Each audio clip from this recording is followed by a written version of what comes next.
Willow Grove Estates was the kind of American suburb that looked almost too idyllic, with gently curving lanes, freshly trimmed lawns, and a row of mature willow trees lining the central boulevard.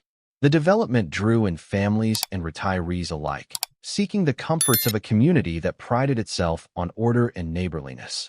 The housing exteriors adhered to a careful selection of neutrals, light browns, and soft grays, while mailboxes stood at uniform heights. At a glance, all seemed harmonious. Oversight for such uniformity came from the Willow Grove Estates Homeowners Association, an entity both revered and feared. Most residents appreciated the HOA's role in keeping the area clean, safe, and visually appealing. But the unwritten truth was that the HOA's power could overreach, especially when it was channeled through an individual consumed by the impulse to police everything. That individual was Brenda Milbourne, though most people had begun calling her Karen behind her back, a nickname referencing her authoritarian and self-entitled manner.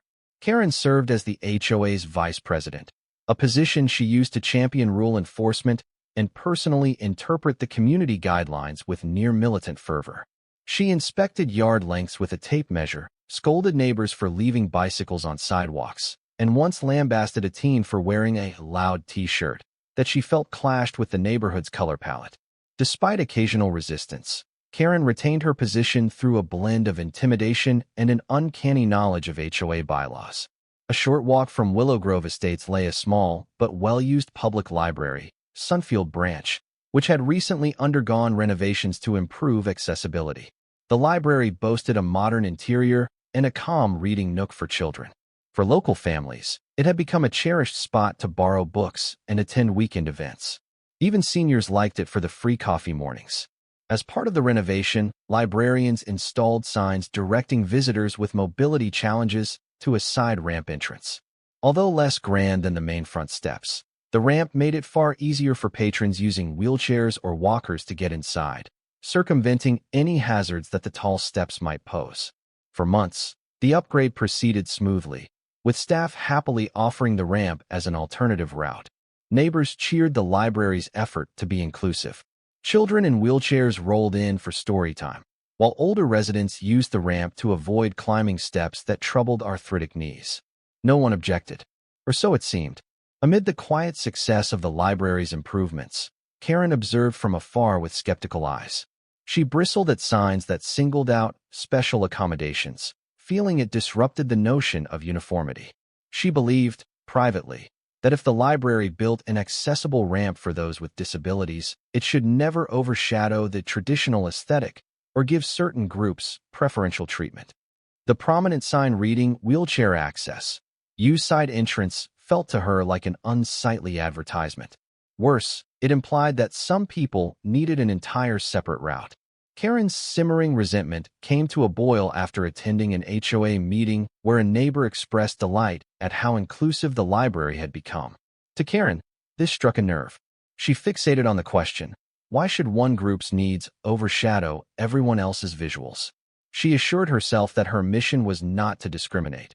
No, she simply wanted to preserve the neighborhood's typical style, limiting unnecessary clutter. Little did anyone suspect how far Karen would go to prove her point.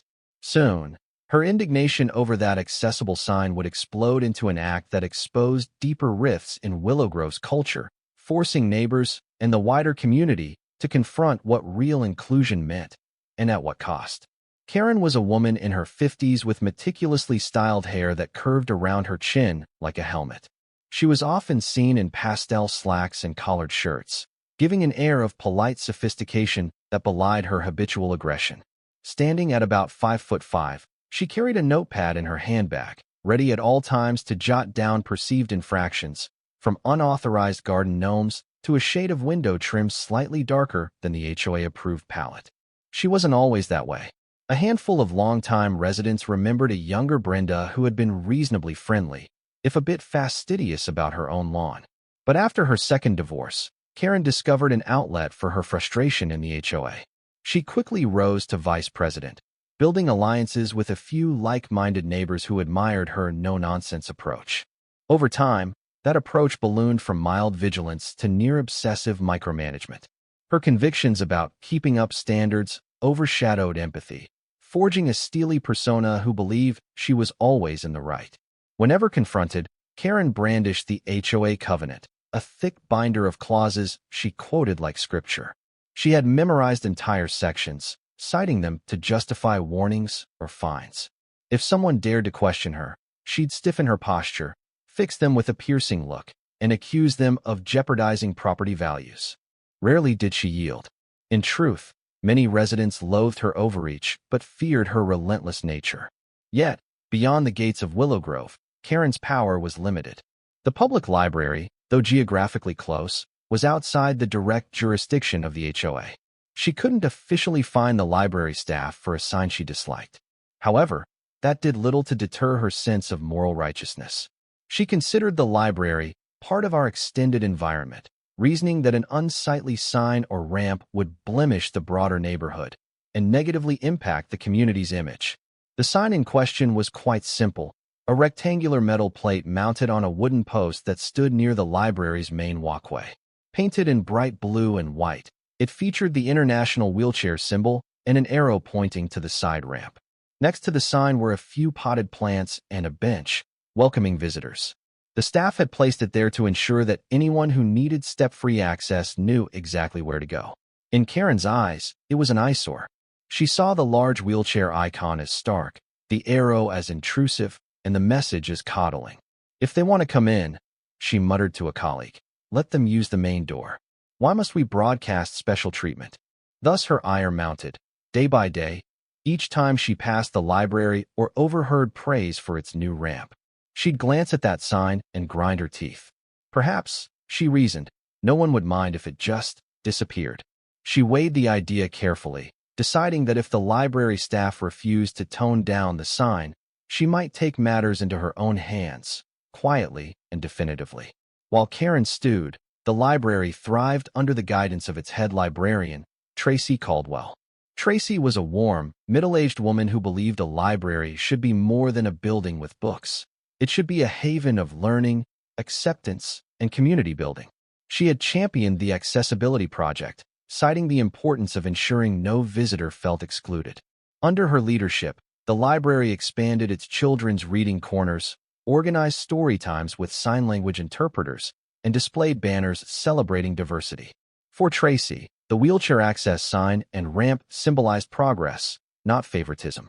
Tracy had never met Karen directly, though she'd heard rumors of an overbearing HOA figure. She sometimes noticed a scowling woman in pastel clothes passing by, seemingly displeased with the library's new sign. But no complaint was ever filed with the library's management or the city. Thus, Tracy assumed all was well. However, subtle tension emerged one morning when Tracy found a small note pinned under a rock near the ramp entrance. In neat handwriting, it read, "A library shouldn't flaunt special entrances. Keep it uniform. We don't need giant arrows for certain people." Disturbed, Tracy shared the note with her colleagues. It wasn't signed, but one caretaker rolled his eyes and mumbled, "Sounds like that Karen from Willow Grove." They all shrugged, deciding the note was just a random gripe. Tracy dismissed it as an outlier. Most feedback was overwhelmingly positive. Around that time, the library announced an upcoming event, celebrating Accessibility Day, intended to highlight local resources for people with disabilities, showcasing technology, audiobooks, and the new ramp. The plan was to hold a small ceremony, featuring local wheelchair athletes, short speeches, and free refreshments. Excitement spread, with flyers posted around Willow Grove and announcements made on community boards. When Karen caught wind of the event, she clenched her jaw at the mention of showcasing the ramp. The very idea that the library was not only highlighting but celebrating a separate entrance felt, to her mind, absurdly indulgent. Despite having no official stake in the library, Karen decided to attend that day, perhaps to observe, or perhaps to create friction if she deemed it necessary. Behind the scenes, she drafted a complaint letter, peppering it with phrases like visual nuisance and unwarranted signage. She considered sending it to the city's library commission or even local newspapers. But she craved immediate action. Her frustration had reached a tipping point. She wanted that sign gone. She found it unconscionable that a bright, bold placard proclaiming wheelchair access was allowed to mar the subtle aesthetic she envisioned for Willow Grove's environs. Karen spent a restless night fantasizing about what she'd do if confronted. She pictured forcibly removing the sign and telling the staff to handle their special entrance discreetly, without a giant arrow. Maybe then they'd realize not everyone welcomed such favored treatment. Over and over, she assured herself she was simply preserving the library's universal appeal, ensuring no part of the building was singled out for a chosen few. In that mind frame, she planned her next steps, oblivious to the broader consequences that her extreme action would unleash. Days before the celebrating Accessibility Day, the library buzzed with energy. Staff members arranged tables for informational pamphlets, local disability advocacy groups confirmed attendance, and children's librarians planned inclusive story times. Colorful banners reading, "All are welcome," were hung near the checkout desk. Tracy Caldwell supervised these preparations with a mix of excitement and mild nervousness. She wanted the day to be perfect, a testament to how a small local library could champion inclusivity. She even scheduled a short talk by Captain Donovan Green, a local officer who lost part of his left leg in an accident yet continued to serve as an inspiring example of perseverance. A brand new set of large print and braille books had arrived, ready to be showcased. Word spread quickly. Families in Willow Grove, including those unaffected by mobility issues, expressed enthusiasm for the celebration. Some parents saw it as a chance to teach their kids about empathy. Others just enjoyed the idea of a library hosting a community gathering. The local paper ran a short piece, praising the library's ramp improvements and referencing the planned event. Volunteers painted small signs pointing visitors to the main door and ramp entrance, ensuring no one was confused. One volunteer, a teenage neighbor named Sasha, suggested adding balloons near the ramp to highlight it in a friendly manner. Tracy agreed, appreciating the bright accent. The teen placed a cluster of balloons near the wheelchair symbol sign. The scene looked festive. The librarians joked that the ramp would be the star of the show, an irony lost on none of them, given how a simple piece of architecture had become so important. Meanwhile, Karen lurked in the background, gleaning details from community bulletins. She noted the mention of balloons near the wheelchair sign, with a snort of disapproval. In her mind, it was the final straw. This special entrance was not only being singled out, but decorated and celebrated. Now it's a spectacle, Karen muttered to herself, fueling her conviction that something needed to be done. Privately, Karen resolved, if the library insisted on flaunting the sign, she would take matters into her own hands. She reasoned, twisted though it might seem, that by removing the sign, she was leveling the playing field, removing evidence of preferential status. She drafted a short note, planning to tack it up on the library's bulletin board after she addressed the sign. The library is for everyone. No special privileges required. Let's keep entrances uniform. She believed it wholeheartedly, never pausing to consider how forcibly removing an accessibility sign might cause real harm to those who depended on it. That vow set the stage for a confrontation at the library, a day that was supposed to be about inclusion, overshadowed by Karen's destructive plan. The morning of celebrating Accessibility Day dawned bright and sunny, a mild breeze stirring leaves across Willow Grove's tidy streets. Families meandered toward the library, some on foot, others in cars. A sense of excitement filled the air. Children carried crayons and notebooks. Older folks brought cameras, and local reporters turned up with notepads, hoping to highlight the library's inclusive spirit. Inside, staff hurried to finalize details. Tables displayed brochures about wheelchair sports, adaptive technology, and community resources for seniors. A refreshment station offered cookies, lemonade, and coffee. Tracy Caldwell scanned the scene with pride. So much had come together, volunteers, donors, local sponsors, to make this day special. At around 10 a.m., the event officially began. People mingled near the main entrance and the side ramp. A handful of visitors using wheelchairs arrived, greeted warmly by librarians. Some kids with mobility aids joined the storytime corner, thrilled that they could maneuver easily between shelves. Karen arrived a little after 10:15, blending into the crowd initially. She wore a conservative pastel blouse and slacks, her hair pinned back. She grimaced at the sight of bright banners, and particularly at the balloon cluster by the side ramp sign. Even from a distance, she saw the sign had been polished up, its white letters crisp, the arrow bright. A small crowd of onlookers admired the new ramp. She heard a child exclaim, "This is so great," as he guided a younger sibling in a wheelchair up the gentle slope. Anger simmered in Karen's chest. She found the sign's prominence galling. She believed the staff should have placed it discreetly, not turned it into a focal point. She inched closer, noticing a short queue of well-wishers waiting to use the ramp. Everyone seemed so positive, as if universal design was a concept to celebrate. This is madness, she thought. Why are we encouraging separation? Her logic was warped. In her mind, the ramp was a separation, a distinction that singled out certain people for special routes, rather than an improvement enabling them equal access. She refused to see it as a unifying measure. Her worldview insisted that uniform rules for all meant ignoring the reality of different needs. Stepping aside, Karen glanced around. Librarians were busy. The crowd was somewhat dispersed. A small group of reporters focused on a speaker introducing Captain Green, who was set to share his story of overcoming a disabling accident. Karen realized no one was watching the sign area at that moment. Everyone's attention was diverted to the main stage. The perfect window for her plan. Her heart pounded, adrenaline surging. She swallowed hard, determined. Do it quickly, she told herself. They'll thank me in the long run. The notion was laughable, but she believed it, that removing the sign would restore balance. Checking once more that no staffers hovered nearby, Karen approached the sign, gripping the wooden post with both hands. With a sharp yank, she wrenched it back, feeling the post wobble. Another tug, and the signpost cracked at the base. The bright wheelchair icon swayed precariously. She continued pulling, ignoring the sharp splinter that pricked her palm. A final heave, and the post tore free of its anchor. With a jarring thump, the sign toppled. For a second, Karen froze, heart hammering in her ears, clutching the sign that read, "Wheelchair access. Use side entrance."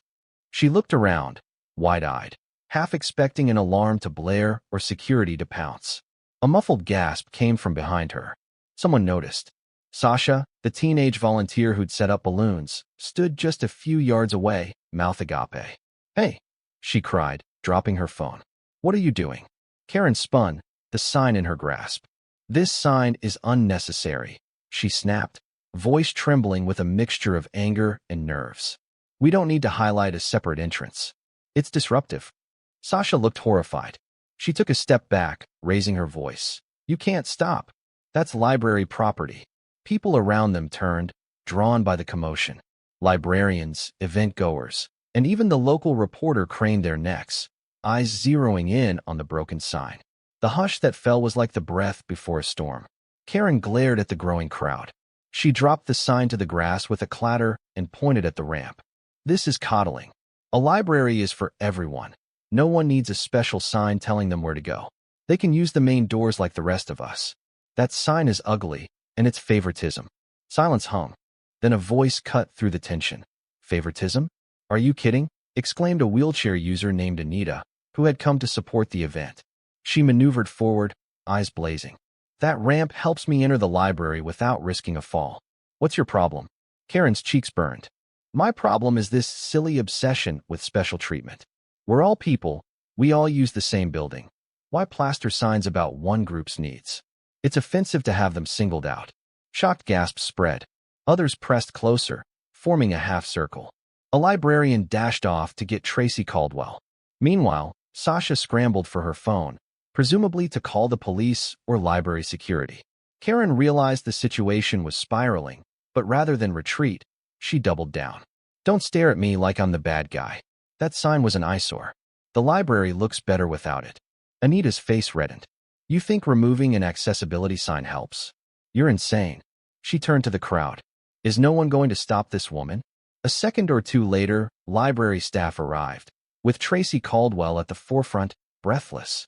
She took in the scene, Karen standing over the uprooted wheelchair sign, fragments of wood scattered around.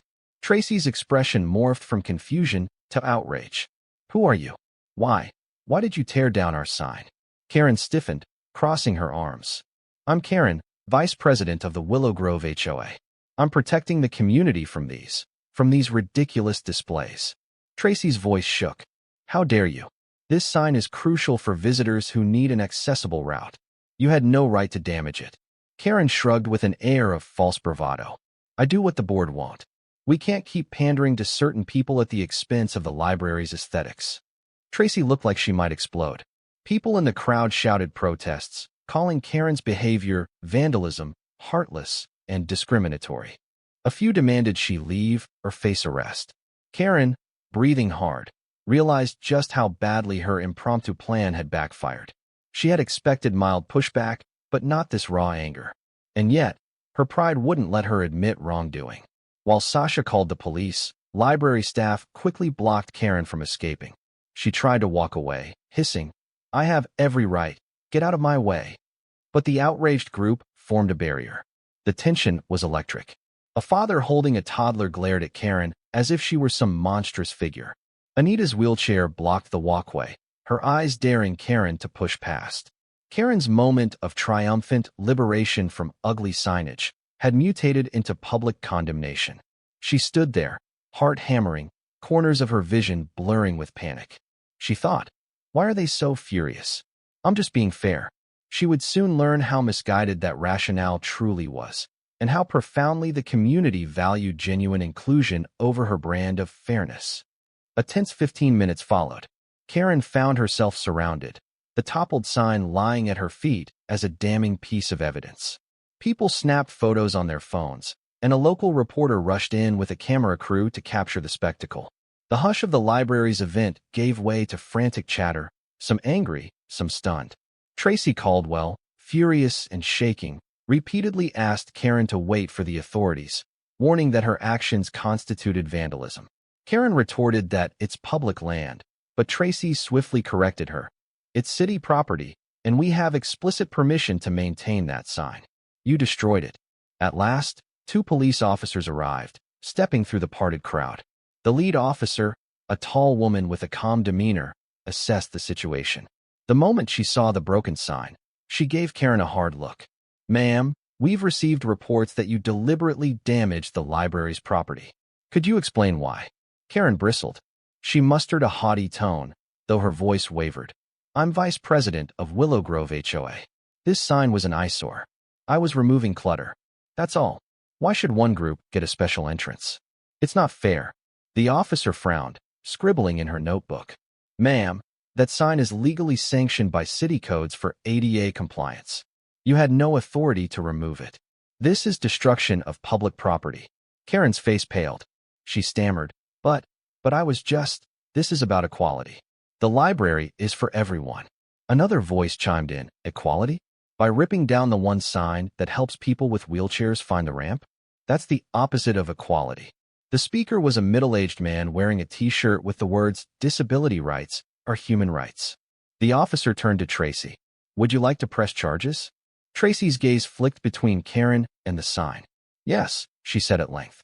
"If we let this pass, it sends a message that our accessibility measures can be casually destroyed. She needs to be held accountable." Karen's mouth dropped open.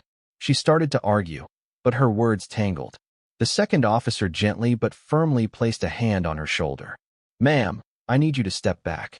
We'll gather statements and likely write up a citation." Chaos swirled. Bystanders hurling reproaches, librarians trying to salvage the remains of the sign, event volunteers comforting wheelchair users upset by the scene. Meanwhile, Karen found herself the target of outraged stares, her justifications drowned out by collective condemnation. Finally, the lead officer calmly read Karen her rights as they wrote up a misdemeanor citation for vandalism of public property. She wasn't handcuffed, but the seriousness was clear. A hush fell, cut only by someone's remark. "She calls us special needs?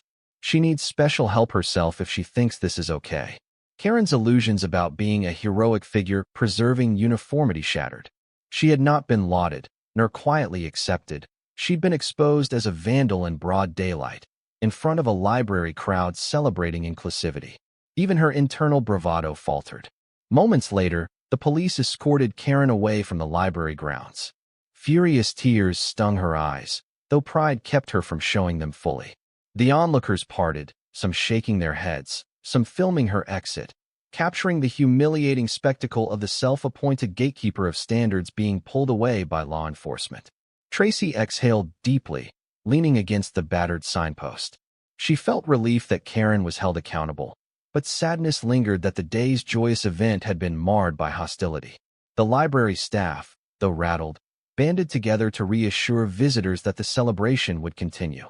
They vowed to restore the sign promptly, refusing to let one woman's destructive act overshadow their mission. The immediate fallout was immense. Local news outlets ran with the story, headlining, "HOA Vice President Charged with Library Vandalism." A short video clip circulated on social media, showing Karen wrenching the sign free and tossing it aside. Reactions poured in from across the community and beyond. People lambasted her behavior, expressing disbelief that someone would attack a wheelchair access sign in the name of fairness. At Willow Grove Estates, neighbors awoke to the scandal. Some recognized Karen's face on the news footage, realizing their infamous HOA enforcer had crossed a line that verged on outright cruelty. Those who had previously supported her strict enforcement of aesthetic rules found themselves rethinking their stance. Others who had long resented her breathed a sigh of vindication.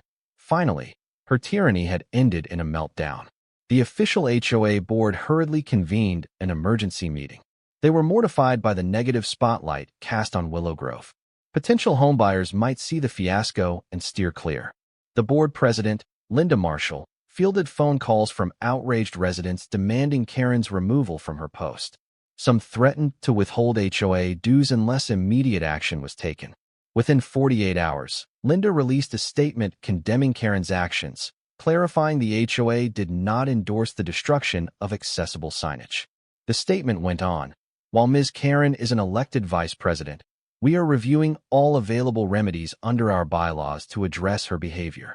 Meanwhile, speculation soared about whether Karen would voluntarily resign, or if the board would forcibly remove her from office. Amid the uproar, the library staff tried to regain composure. They replaced the sign with a temporary wooden marker while the city fast-tracked a sturdier replacement.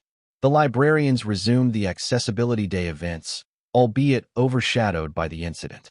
Captain Donovan Green, the invited speaker, delivered an impassioned talk about how small acts of accessibility can transform lives.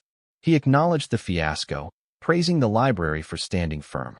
"All it takes is one misguided person to try to tear down what we've built," he said.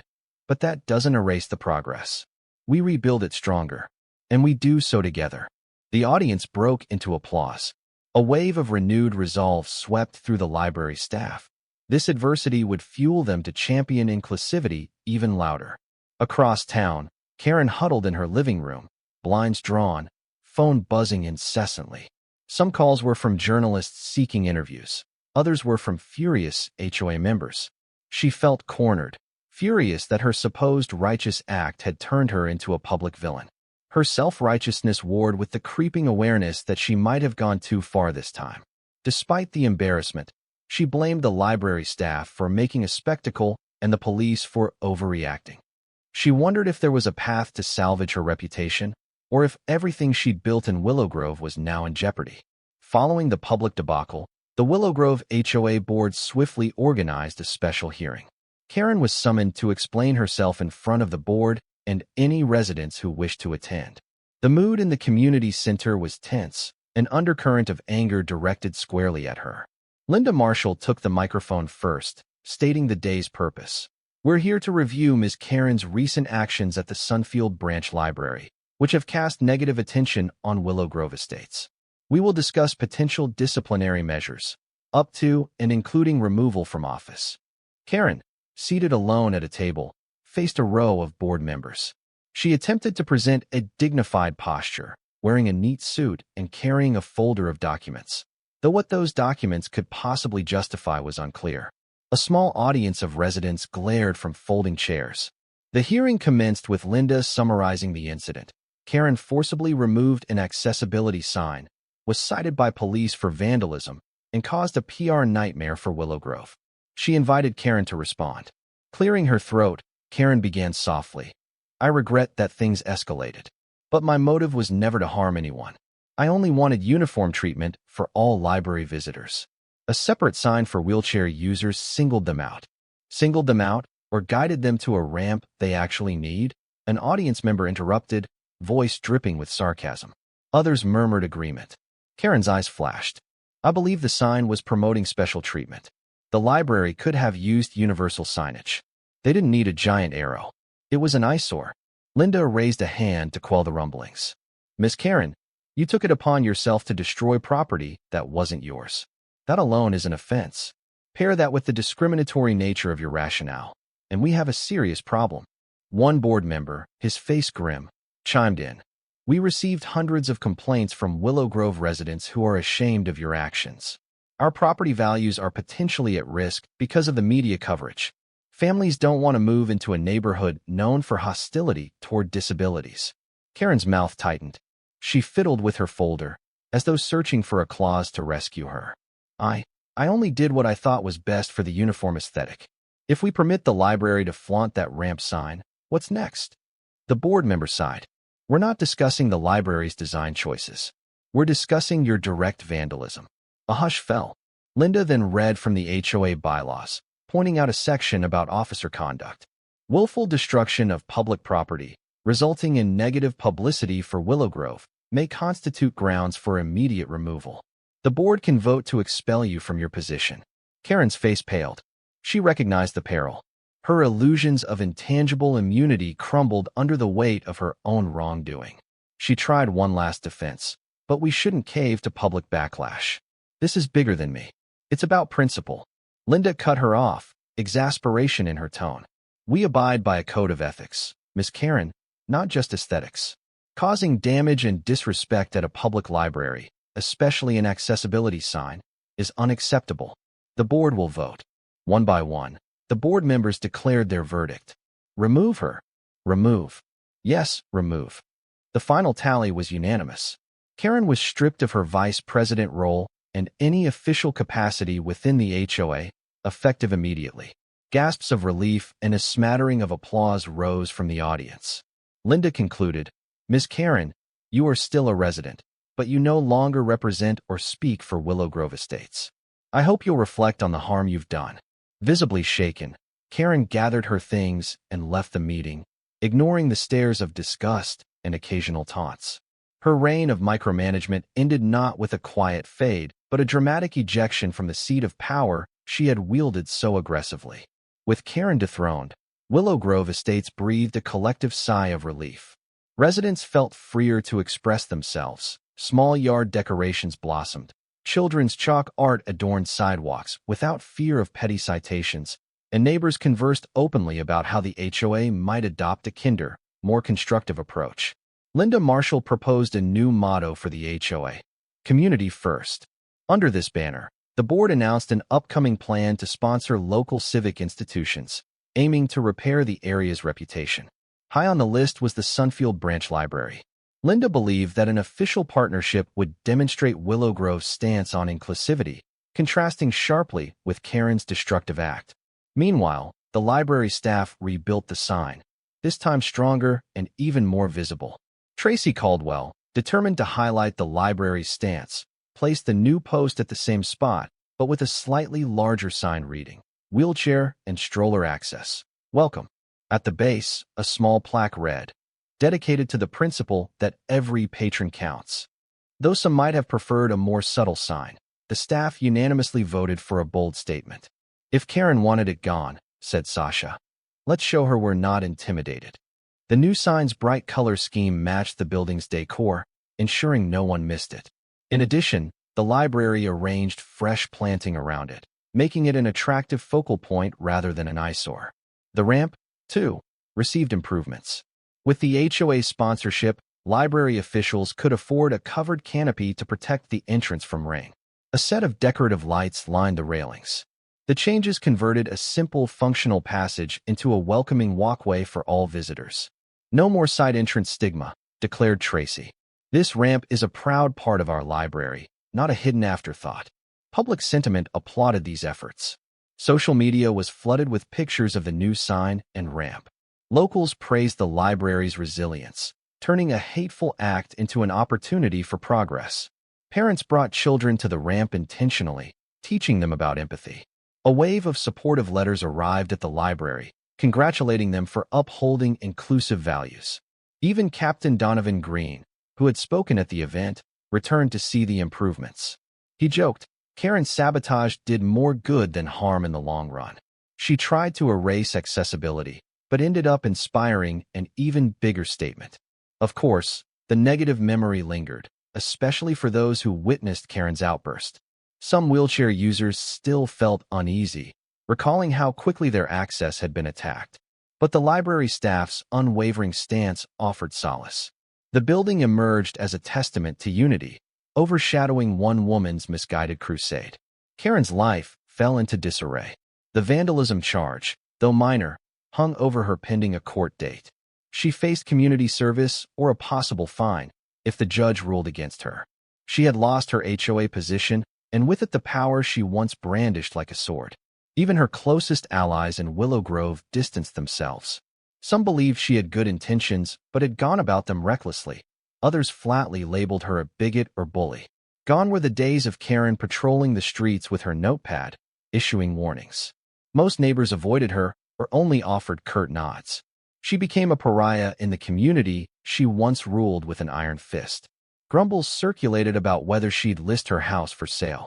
Yet Karen, stubborn as ever, clung to her property, though she seethed about the unfair backlash. She spent her time indoors, blinds drawn, occasionally peering out to watch normal life proceed without her involvement. The ring of doorbell, previously a chance to confront some petty offense, now felt like a threat. She flinched whenever a policeman's car passed, expecting an update on her court summons.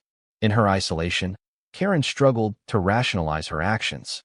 A small part of her recognized the cruelty of destroying an accessibility sign, but her pride twisted each revelation, blaming the library for showcasing differences and the HOA for turning on me. She refused to see that her stance on universal uniformity inherently dismissed real needs. Instead, she maintained, "I only wanted what was fair." Occasionally, she ranted in an online forum about the library discriminating against normal patrons by funneling them through less fancy entrances. But few read her posts, and those who did unleashed critical replies. In essence, Karen had become the villain of a cautionary tale. Without her HOA seat, she found no official channel to impose her will. The hush that enveloped her existence grew heavier each day. Even the thought of attending a board meeting as an ordinary resident pained her. Linda's words echoing, "We hope you'll reflect on the harm you've done," replayed in Karen's head. Reflection was anathema to her. She longed to reclaim the feeling of moral certainty, where she was championing neatness and conformity, but that narrative was shattered. Dark thoughts sometimes crept in, pushing Karen to consider revenge or a second attempt at sabotage. But the knowledge that she was under scrutiny, likely to face legal consequences, held her back. Plus, the library's new sign was made more robust, the ramp improved. Attacking them again would only cement her new reputation as a hateful criminal. So she remained in forced exile, stewing in bitterness. In the wake of the fiasco, Willow Grove's bond with the library grew stronger. Residents began volunteering at Sunfield Branch in record numbers, helping to shelve books, read stories to children, or maintain the ramp's landscaping. Inspired by the library's example, some neighbors advocated for further inclusive measures around Willow Grove, ensuring sidewalks had curb cuts, or that the community center installed hearing loop systems for the hearing impaired. The HOA, newly mindful of public perception, voted to budget a portion of dues for local educational programs. Linda announced that a portion of those funds would go to sponsoring events at Sunfield Branch, particularly those focusing on accessibility and community outreach. This signified a radical departure from the old guard's preference for uniform lawns over social initiatives. Tracy Caldwell, grateful for the partnership, organized monthly open house Saturdays so Willow Grove families could gather at the library for crafts, guest speakers, or film screenings. She also initiated a reading club on disability memoirs, bridging empathy gaps in the community. "We can't let one ugly moment define us," she told staff. "Let's build on the momentum and shape a culture that truly respects every visitor." Slowly, local attitudes evolved. Even older residents who once might have shrugged at the notion of a ramp began appreciating it. Especially if arthritic knees made steps difficult, parents taught their kids about the significance of the wheelchair icon, that it represented not just a group of people, but the principle of universal access. Sunfield Branch became a small-scale model for how spaces could adapt to human diversity, not stifle it. One Saturday, a wheelchair user from a nearby town visited, hearing about the library's improved ramp. She was astonished at how welcoming everything felt: signage, staff readiness to assist, even an easy-grip door handle. "Your library sets an example," she told Tracy. "I wish more places took inclusion this seriously." In that sense, Karen's destructive act had indirectly spurred something positive. The library's commitment to universal design soared to new heights. Where the sign once stood simply as a courtesy directive, it now stood as a beacon of solidarity, its presence reinforced by the community's determination never to let a bully overshadow compassion. Months passed. Karen's court date approached. Public interest in the scandal waned, though many still recalled the day she toppled the sign. The library thrived, the new ramp a symbol of resilience. The replaced sign stood firm, proudly proclaiming accessibility to all. During this period, in a move few anticipated, Linda Marshall, mindful that no one was beyond redemption, decided to reach out to Karen. She penned a polite letter, acknowledging the harm done, but also inviting Karen to reflect and perhaps find a way to make amends. "Our community is about second chances," Linda wrote. "We don't condone your actions, but we also believe in growth. If you ever wish to volunteer at the library or help in any capacity, the door is open for honest contrition." Karen received the letter on a quiet Wednesday. She read it thrice, struggling with conflicting emotions. Part of her sneered at the notion, perceiving it as condescension. Another part, weary of isolation, felt a flicker of relief that someone from Willow Grove had extended an olive branch. After a night of restless deliberation, Karen scribbled a half-hearted reply. "I appreciate the offer. I'm not sure if the library wants my help after what happened, but perhaps I'll see how I feel after the court matter is settled." She mailed it, uncertain if this was a path to acceptance or just a move to appear cooperative. Linda, upon reading Karen's response, felt a cautious sense of hope. She shared it with Tracy, who in turn said, "If she truly wants to come around, we'll welcome her. But we won't hide the accessibility sign just to please her." Linda nodded. "Of course not. We're past that point." Tracy, for her part, believed that people could change, but only if they acknowledged their mistakes. She hoped that if Karen ever visited, it might be the start of a deeper conversation about why the ramp and its sign mattered so deeply. Even if Karen never fully grasped the concept, at least the library had extended kindness in return for hate, a testament to the values they espoused. Would Karen actually volunteer? Or simply fade into distant memory, harboring resentment? No one could say. Yet the letter exchange hinted at the possibility that the woman who once reigned over petty rules might, in some small measure, come to realize that universal design and an open heart was the better way. On a sunny day in early autumn, the library hosted a fresh event, the unveiling of an expanded main entrance ramp that replaced the old stone steps. Inspired by the success of the side ramp, donors and city planners funded a redesign that made the library's front entrance equally accessible for everyone.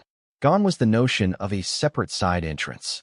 Now a broad, gentle slope spanned the front, leading all patrons, disabled or not, through the same, welcoming gateway. Banners reading "Accessible for All" adorned the library facade. Tracy Caldwell, Linda Marshall, and other local officials presided over a modest ribbon-cutting ceremony. A smattering of applause rose from a crowd that included wheelchair users, parents with strollers, seniors with walkers, and many curious onlookers. The library had become a hallmark of how to integrate universal design into an older building, proving that tradition need not conflict with inclusive values.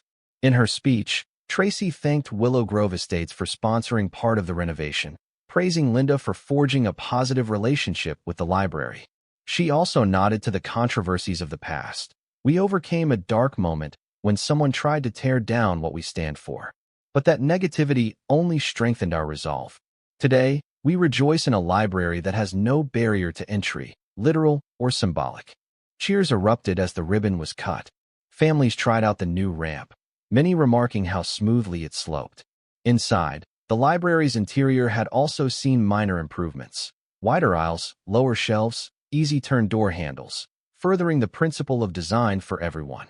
Sasha, the teen volunteer, captured snapshots for the local paper, ensuring the moment was documented. Unsurprisingly, Karen was not present at the ceremony. Her presence would have jarred the celebratory atmosphere. Yet the spirit of the day, ironically, had grown partly from her misguided act.